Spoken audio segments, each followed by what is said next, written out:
अच्छा बेटे already topic क्या चल रहा था लास्ट लिख लो, electric potential due to system of charges चल रहा था। ठीक है, एक बार मैं क्वेश्चन रिपीट करवाऊंगा, फिर नेक्स्ट टॉपिक करना कि अगर सिस्टम ऑफ सिंगल चार्ज या multiple charges are present in external field है तो क्या होगा। ठीक है, तो पहले अपनी कॉपी पे लिखो electric potential energy for three charges on the vertices of electric potential energy for three charges on vertices of equilateral triangle। Equilateral triangle है बट देखो इधर कितने चार्ज पड़े हैं, यहाँ पे Q, यहाँ पे भी कितना है और यहाँ पे भी कितना है। अगर टोटल पोटेंशियल निकालनी है तो पोटेंशियल एनर्जी होती है number of interactions. Interaction positive भी हो सकती है, नेगेटिव भी हो सकती है, अट्रैक्टिव रिपल्सिव बोथ। क्या ये दो चार्ज अट्रैक्ट करेंगे कि रिपेल करेंगे, तो इनमें पोटेंशियल पॉजिटिव आएगी कितनी 1/4πε0 Q into Q upon distance कितना है A। तो फर्स्ट इंटरेक्शन ये हो गई, सेकेंड ये हो गई, थर्ड, क्या तीनों सेम है, तो टोटल कितना आ गया। ये हमने लास्ट टाइम कल किया था कि अगर चार्जेस को एक्सटर्नल फील्ड कुछ नहीं है, ये इनके सराउंडिंग में कोई सोर्स चार्ज नजर आ रहा है आपको, कुछ नहीं है इन दैट केस। अब लिखो इलेक्ट्रिक पोटेंशियल एनर्जी 3 मल्टीप्लाई, हाँ 3 है ना सेटअप। अब अगला क्वेश्चन क्या है, electric potential energy for system of 3 charges, electric potential energy for system of 3 charges placed in external electric field, placed in external electric field। अब अगर एक्सटर्नल इलेक्ट्रिक फील्ड आएगी तो क्या करें, सेम चीज है, ये ए लोकेशन है, this is location B, this is location C. लिखो due to external field, due to external field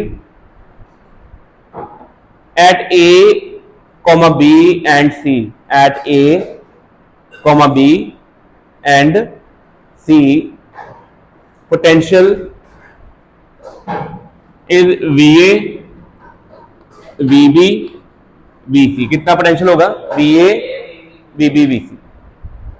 अब हो सकता तीनों सेम हो सकता तीनों डिफरेंट भी हो, हमें नहीं पता। VA VB and VC, 3 potential आ गए। अब टोटल पोटेंशियल एनर्जी निकालनी, कैसे निकालेंगे, पहले तो ये एक इंटरेक्शन ये वाली, दूसरी कौन सी आ गई, ये आ गई, तीसरी कौन सी आ गई, 3 इंटरेक्शन आ गई। Apart from these 3 interaction external field का जो पोटेंशियल VA है वो Q पे कितनी पोटेंशियल एनर्जी लगाएगा, Q इंटू VA। ठीक है, तो अगर आपने किसी भी पॉइंट पे पोटेंशियल एनर्जी निकालनी है तो कैसे निकालनी है, उस पॉइंट पे चार्ज कितना है उसको किससे मल्टीप्लाई करना है, उस जगह पे पोटेंशियल कितना था, और B पे कितना पोटेंशियल एनर्जी आएगी Q, VB और C पे कितनी आएगी Q। तो ये 1 मार्क क्वेश्चन आ जाता था, एक्सप्रेशन आता है कि right the expression for 3 charges हैं या 2 चार्जेस हैं प्लेस्ड इन एक्सटर्नल फील्ड। ठीक है, जब भी चार्जेस एक्सटर्नल फील्ड में आएंगे आपस में इंटरेक्ट करेंगे, वो तो आएगी ही आएगी, प्लस एक्सटर्नल फील्ड की इंटरेक्शन क्या होगी, जिस पॉइंट पे चार्ज पड़ा है उस पॉइंट पे क्या फाइंड आउट करो, पोटेंशियल, उससे क्या कर दो मल्टीप्लाई। लिखो ये, करो नोट इसको। तो नेक्स्ट टॉपिक ये था हमारा कि जिसमें हमने ये पढ़ना था कि पोटेंशियल एनर्जी ऑफ, पहले क्या था सिंगल चार्ज, अगर सिंगल चार्ज Q पड़ा हुआ है एक्सटर्नल फील्ड में तो पोटेंशियल क्या आएगी QVA। सिंगल चार्ज की क्या आनी है QVA। अगर 2 चार्जेस होंगे ये और ये, इन दोनों आपस में कितनी इंटरेक्शन होगी 1/4πε0 Q into Q by A ये होगी, प्लस QVA QVC। और अगर 3 हो वो मैंने लिख दी है, तो अगर 4 हो जाए आपने उतनी इंटरेक्शन लिख देनी है। ठीक है, कर लिया नोट, लिख लो। तो ये सारी चीजें मेंशन की हुई हैं। ठीक है, चलो बेटे क्वेश्चन लिखो, अगला हेडिंग डालो, न्यूमेरिकल लिखो। Potential energy of system of charges कर लिया, पोटेंशियल एनर्जी एक्सटर्नल फील्ड में कितनी होती है वो भी निकाल ली। अब हमारा अगला टॉपिक क्या है, न्यूमेरिकल्स है मेरे पास। कहते determine electrostatic potential energy of system consisting of two charge, दो ही चार्ज है ना। पहला क्या केस क्या लिखा है, नो एक्सटर्नल फील्ड, अगर कोई एक्सटर्नल फील्ड नहीं है तो उनमें आपस में एक इंटरेक्शन आएगी, कितनी आएगी, के Q1 Q2 बाय R, जो भी डिस्टेंस होगा। और बाद में कहता है how much work required to separate the two particle to the infinitely away, मतलब यहां से उठा के कहां तक ले जाना है, इनफाइनाइट, सही हुआ तो उधर आ जा, चल उधर वापस चल, चल आ जा, चुक ले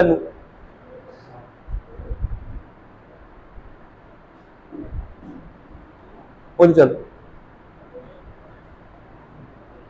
नोट करो क्वेश्चन।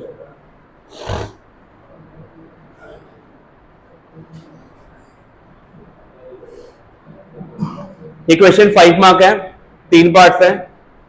पहला पार्ट 2 मार्क में है, सेकंड 1 है, और सी पार्ट फिर 2 मार्क में है। बोर्ड्स में, फाइनल्स में ऐसा 5 मार्क क्वेश्चन आता है, डेरिवेशन कोई नहीं है, ठीक है। क्वेश्चन तीनों न्यूमेरिकल।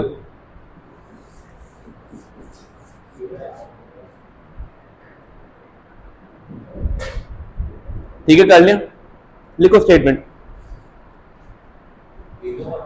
हाँ हाँ, तीनों बार स्टेटमेंट इकट्ठे लिख लो।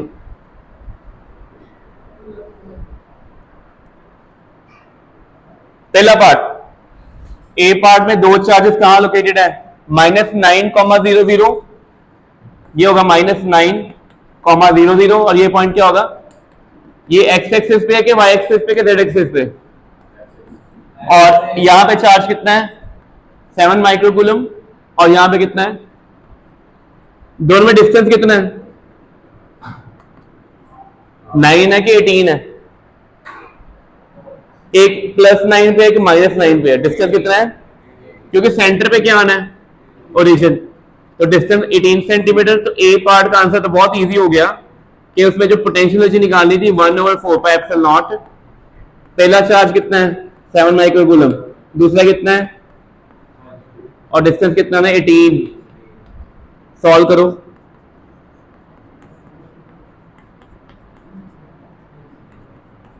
माइक्रो -12 होता है, तो 9, ये 2, और ये क्या हो गया, 7, कितना आंसर आ गया, तो -7।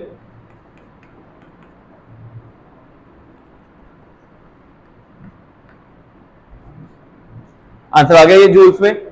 ये थी electric potential energy between two charges, और एक्सटर्नल फील्ड नहीं है, ठीक है।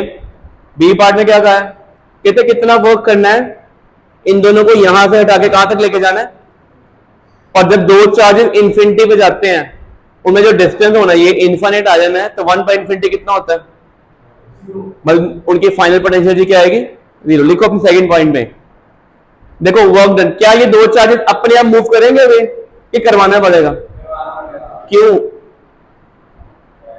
एक पॉजिटिव एक क्या है, they try to attract each other, they are stable.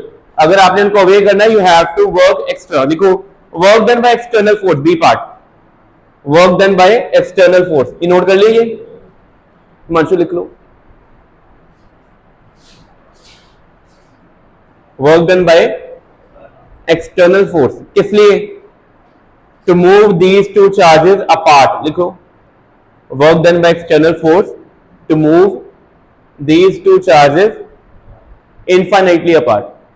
कसम छाड़ दो, मिल जाएगा शाम को तुम्हें दोबारा से वो, ठीक है, रच के खेलना उसके साथ, अभी पेट पढ़ लो। चलो ये देखो, लिख लिया वर्क डन, क्या लिखा है, to separate two charges infinitely apart, कर दे रहे थे बेटे। वर्क डन बाय, आपको मैंने स्टार्टिंग में बताया था, work done by external force क्या होता है, डेल्टा यू, क्या होता है, और अगर work done by electric force तो होता है, हम दोनों निकाल देंगे। डेल्टा यू का मतलब क्या है, फाइनल पोटेंशियल एनर्जी माइनस, बेटा अगर इनफाइनाइट अपार्ट कर दोगे तो फाइनल पोटेंशियल एनर्जी कितनी हो जाएगी, 0, ना रिपल्शन ना अट्रैक्शन। इनिशियल कितनी निकालनी थी, -0.7 निकालनी थी, तो एक्सटर्नल वर्क कितना करना पड़ना है, 0.7 जूल। अगर आप 0.7 जूल वर्क कर देते हो तो चार्जेस कहां चले जाएंगे, इन्फिनिटी पे चले जाएंगे, ठीक है। दो पार्ट हो गए, अभी तक 3 नंबर का काम हुआ है, last part 2 marks. Last part में कहता है ये सारा सिस्टम को किसमें रख दिया कि इलेक्ट्रिक फील्ड में रख दिया, जिसकी इलेक्ट्रिक फील्ड कितनी है A/r²। इलेक्ट्रिक फील्ड कितनी है? अब आप मेरे को बताओ कौन सी electric field inversely proportional to square of the distance होती है? पॉइंट चार्ज की, डाइपोल की, रॉड की, क्या थिन शीट? पॉइंट चार्ज कितनी होती है? जो point charge electric field KQ/r आती है, r² आती है, KQ/, तो पोटेंशियल कितना आएगा? KQ/r। कितना आएगा पोटेंशियल? KQ/r। तो ये बस सोचना था। तो यहाँ पे कितना बोला हुआ है? A इक्वल टू A/r² है, तो पोटेंशियल कितना होगा? A/r³ के A/r कितना आएगा? A/r² आएगा कि A/r आएगा? हाँ जी, हाँ जी। लैब की ना वो होने लगी है वीडियो के थ्रू। अभी इसके बाद तो 10-20 के बाद आप कर दो उसको सेटअप। उनको भी बोल दो प्रियंका मैम को। कहाँ पे है वो? मुझे पता ही नहीं। ऊपर होंगे, ऊपर होंगे। मैं बस लेक्चर लेके आ रहा हूँ। चल बेटे, कुछ कितना है ये करने लगा। बस बस ठीक है रजत, जो कुछ करे तो फिर लादी कर दिए थे, ठीक है? ये थोड़ा आउट ऑफ कंट्रोल जंदा होंदा, इन्हें थोड़े संगल सुंगल पानी बंदी बाजू। चलो देखो बेटे, इधर क्या कह रहे थे? पॉइंट चार्ज की फील्ड क्या होती है? KQ/r²। तो पॉइंट चार्ज का पोटेंशियल क्या होगा? KQ/, ठीक है? अगर ये भी नहीं याद रहता पेपर में, तो आपको पोटेंशियल का लास्ट क्लास में मैंने बताया था कि अगर आपने इलेक्ट्रिक फील्ड होती है वो क्या होती है? -dV/, कॉपी पे लिखो सी पार्ट में, इलेक्ट्रिक फील्ड किसके इक्वल होती है? -dV/, अलॉन्ग एक्स एक्सिस होंगे तो -dV/dx करेंगे, y होंगे तो y से करेंगे, z होंगे तो z से डिफरेंशिएट कर देंगे, ठीक है? E की वैल्यू कितनी बोली हुई है? A/r² है, dr यहां आ जाएगा, dv इधर, टोटल के लिए क्या कर देंगे? इंटीग्रेशन कर देंगे। बताओ 1/r² की इंटीग्रेशन कैसे निकाल देंगे? 1/r² की इंटीग्रेशन क्या होगी? -1/r से बनेगा -a/r equal to -v। Cut गया? चलो पोटेंशियल आ गया। अब हमने क्या करना है? लिखो न्यू पोटेंशियल एनर्जी। अब बताओ इस जगह पे पोटेंशियल कितना आएगा? A/9 सेंटीमीटर आ जाएगा। डिस्टेंस लोकेशन कितनी ओरिजिन से इसकी? 9 है ना? चाहे ओरिजिन डिस्टेंस कितना दिया हो, -9 दिया हो, बट डिस्टेंस कितना है? 9, ठीक है? यहां पे पोटेंशियल कितना आएगा? ये भी कितना आएगा? मैं -9 और +9 डिफरेंस क्यों नहीं लिखा? बिकॉज ये जो आंसर आ रहा है क्या ये मैग्नीट्यूड में है कि वेक्टर में है? आर जो है ये आर वेक्टर और आर मैग्नीट्यूड। -9 सेंटीमीटर ओरिजिन से है लोकेशन, तो डिस्टेंस कितना है? +9। अब टोटल पोटेंशियल एनर्जी भी हमने फॉर्मूला लिखवाया था। पहले दो चार्जेस आपस में इंटरेक्ट करेंगे, कितना फॉर्मूला बनेगा? Q1 Q2 बाय डिस्टेंस, यही होगा। और पहला चार्ज कितना है? 7 माइक्रोकूलम है पहला चार्ज। उस जगह पे पोटेंशियल कितना है? A/, दूसरा चार्ज कितना है? 2 माइक्रोकूलम माइनस, पोटेंशियल कितना वहां पे? A/9 है कि डिफरेंट है? इसको ऊपर लिखते हैं, याद कर लिया पहले नोट, याद इसको कर दो रे। तो पोटेंशियल न्यू कितनी आएगी? 1/4πε0। पहला चार्ज 7 माइक्रोकूलम, दूसरा कितना होगा? और डिस्टेंस कितना आएगा? 18 10⁻², ठीक है? प्लस ये चार्ज कितना है? 7 माइक्रोकूलम, और पोटेंशियल कितना है? A/9 centimetre. दूसरा चार्ज कितना है? तो जो दो टर्म्स एक्स्ट्रा लिखी है वो क्यों लिखी है? Interaction of charges with external field, ठीक है? अगर एक्सटर्नल फील्ड नहीं थी तो पोटेंशियल कितनी आनी थी? सिर्फ इतनी। ये दो पार्ट क्यों आए? ये दो नए पार्ट क्यों आए हैं? External field. और पेपर में अगर फील्ड गिवन होगी तो पोटेंशियल कैसे निकालना है? Equal to -dV/dr। अगर अलॉन्ग एक्स एक्सिस है तो -dV/dx कर देना, y होगा तो -dV/dy कर देना। लिखो इसको, ठीक है? ये हो जाएगा क्लियर? चल रही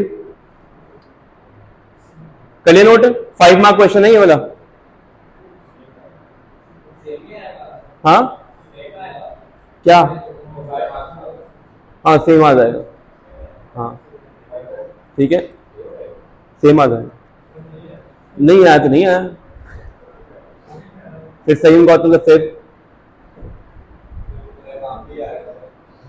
आ जाए नहीं। चलो अगला क्वेश्चन बेटे, potential energy of a dipole इन, लिखो कॉपी पे। हमने पॉइंट चार्ज की पोटेंशियल एनर्जी निकाल ली, अभी करके हटे पॉइंट चार्ज। अब क्या है? डाइपोल। डायग्राम हेडिंग डालो, डायग्राम ड्रॉ करो।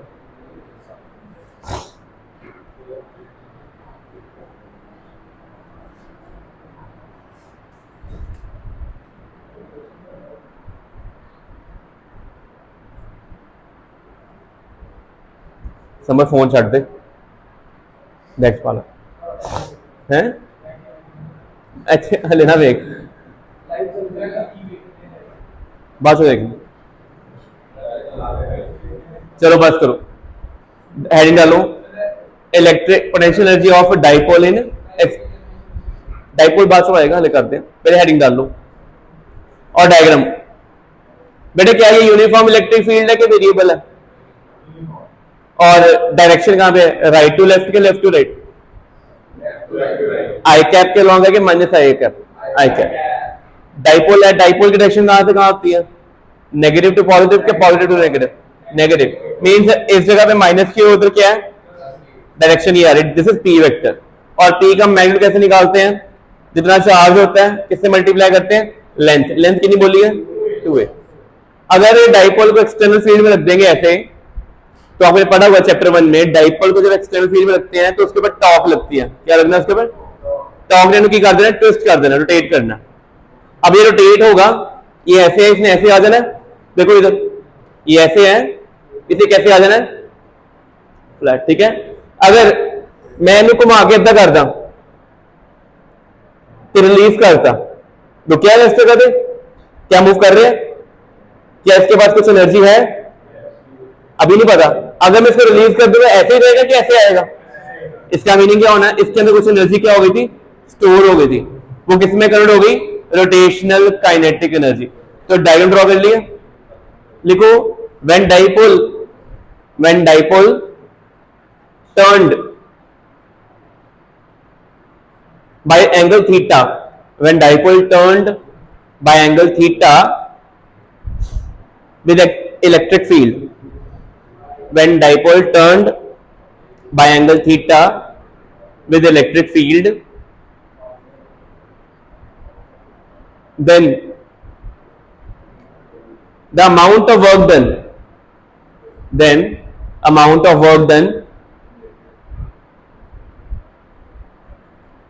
stored in potential energy,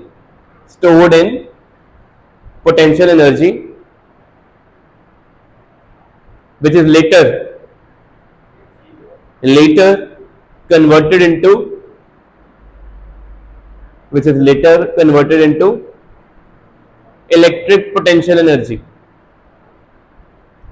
is later converted into electric potential energy,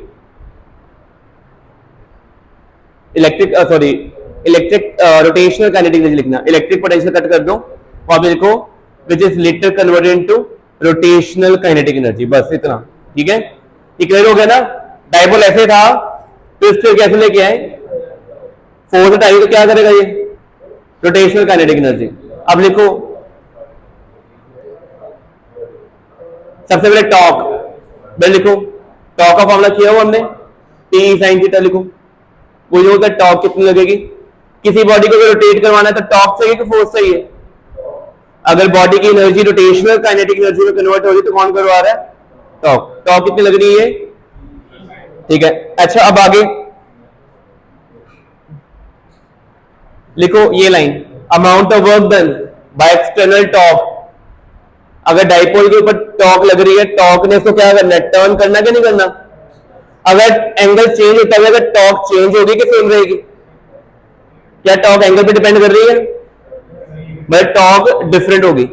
अगर वेरिएबल टॉर्क हो या वेरिएबल फोर्स हो, वर्क डन कैसे निकालते हैं? इंटीग्रेट करके। बेटे सामने देखो, अगर वेरिएबल फोर्स हो या वेरिएबल टॉर्क हो, वर्क डन कैसे निकालना है? तो स्मॉल डिस्प्लेसमेंट कितनी हुई? डी थीटा, टॉर्क ये लगी, वर्क डन का फॉर्मूला होता है टॉर्क इनटू एंगल डिस्प्लेसमेंट। पहली लिमिट क्या है? इनिशियल एंगल कितना? थीटा 1, फाइनल कितना है? इंटीग्रेट कर दिया। साइन थीटा की इंटीग्रेशन क्या होती है? माइनस कॉस थीटा, और माइनस कॉस थीटा जब यहां आएगा माइनस साइन बाहर आ जाएगा। अपर लिमिट कितनी है? लोअर कितनी है? सब्ट्रैक्ट करेंगे, फॉर्मूला आ गया। तो ये सारा क्या है? This is work done by external torque. किसका वर्क डन है? क्या डाइपोल अपने आप इधर जाएगा? उसको एक्सटर्नल टॉर्क लगाई गई, और अगर इसको यहां से एक्सटर्नल टॉर्क लगानी बंद कर देंगे, वो सारा वर्क डन किसमें कन्वर्ट हो जाएगा? Kinetic energy. ठीक है, इसके बाद आपने लिखना है दिस वर्क। ये ठीक है, पहले ये वर्क सारा वेस्ट हो गया कि स्टोर हो गया था? किसमें स्टोर हो गया था? लिख लो,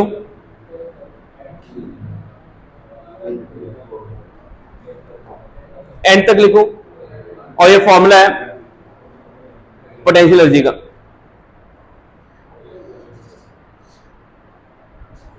अगर डाइपोल 90 पे ले जाए तो इनिशियल एंगल कितना होगा? Theta pi by 2, theta 1 cos pi by 2 कितना आना है? 0। ये टर्म खत्म हो गई। यहां पे इसको लीव कर दिया तो क्या होगा? टर्न करेगा ना। तो मैक्सिमम पोटेंशियल एनर्जी कब स्टोर होती है? जब कितने एंगल पे ले आए? यहां पे, और रिलीज करे, सारी एनर्जी किसमें कन्वर्ट हो जाएगी? काइनेटिक एनर्जी में। ठीक है, तो एंड में फाइनल फॉर्मूला आपने याद रखना है कि पोटेंशियल एनर्जी डाइपोल की क्या होती है? माइनस पी डॉट टॉर्क का क्या फॉर्मूला था? पी क्रॉस सी। पोटेंशियल एनर्जी क्या होती है? अच्छा, अगर पोटेंशियल एनर्जी नेगेटिव है तो स्टेबल है सिस्टम की unstable? Negative energy, negative energy means होता है स्टेबिलिटी।